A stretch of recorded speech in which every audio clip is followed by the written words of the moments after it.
আজ বাংলায় আসছেন প্রধানমন্ত্রী নরেন্দ্র মোদী। থাকবো তো অবশ্যই সেই খবরে, কিন্তু তার আগে সকাল থেকে যে খবরে নজর রেখেছিলাম, এসএসসি পরীক্ষার একাদশ ও দ্বাদশ শ্রেণীর শিক্ষক নিয়োগের জন্য নৈহাটি নরেন্দ্র বিশ্ববিদ্যালয়ের উচ্চ বিদ্যালয়ে 364 জনের সিট পড়েছে। কড়া নিরাপত্তায় ঘোড়া টোপ রেখেছে এই স্কুলের 100 মিটার পরিধি জুড়ে। আবার একবার জানিয়ে রাখি আপনাদের, এসএসসি পরীক্ষায় একাদশ ও দ্বাদশ শ্রেণীর শিক্ষক নিয়োগের জন্য নৈহাটি নরেন্দ্র বিদ্যানিকেতন উচ্চ বিদ্যালয়ে 364 জনের সিট পড়েছে। কড়া নিরাপত্তার ঘোড়া টোপে রেখেছে এই স্কুলের 100 মিটার পরিধি জুড়ে। এ যেন চাকরি বাঁচানোর লড়াই, যা তীব্র যন্ত্রণার, বললেন শিক্ষক আন্দোলনের অন্যতম মুখ চিন্ময় মণ্ডল। এ যেন চাকরি বাঁচানোর লড়াই, যা তীব্র যন্ত্রণার, বললেন শিক্ষক নিয়োগের অন্যতম মুখ চিন্ময় মণ্ডল।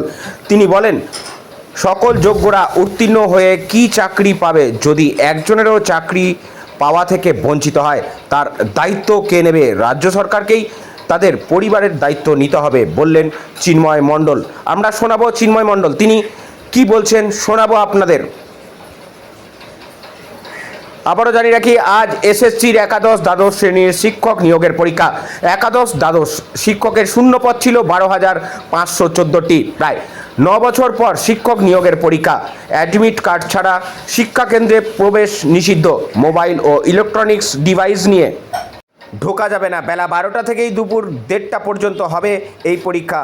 বেলা 12টা থেকে দুপুর 1:30 পর্যন্ত হবে সেই পরীক্ষা। বিশেষভাবে সক্ষমদের জন্য অতিরিক্ত 20 মিনিট সময় পরীক্ষাদের দেওয়া হবে। আবার একবার বলি আপনাদেরকে, পরীক্ষার্থীদের দেওয়া হবে OMR শিটের কার্বন কপি। সকাল 10টার মধ্যে পরীক্ষা হলে পৌঁছতে হবে। গত 27 তারিখ নির্বিঘ্নেই হয়েছে এসএসসি নবম দশম নিয়োগ পরীক্ষা। নবম দশমে শিক্ষকের শূন্যপদ ছিল 23,212টি।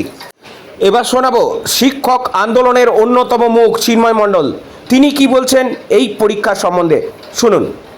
পরবর্তী খবরের জন্য চোখ রাখুন নিউজ কলকাতার পর্দায়। আমাদের মানে অনেকেরই দুটো পরীক্ষাই আছে, 9, 10, 11, 12 দুটো স্তরেই, অনেকের যে কোনো একটাই রয়েছে।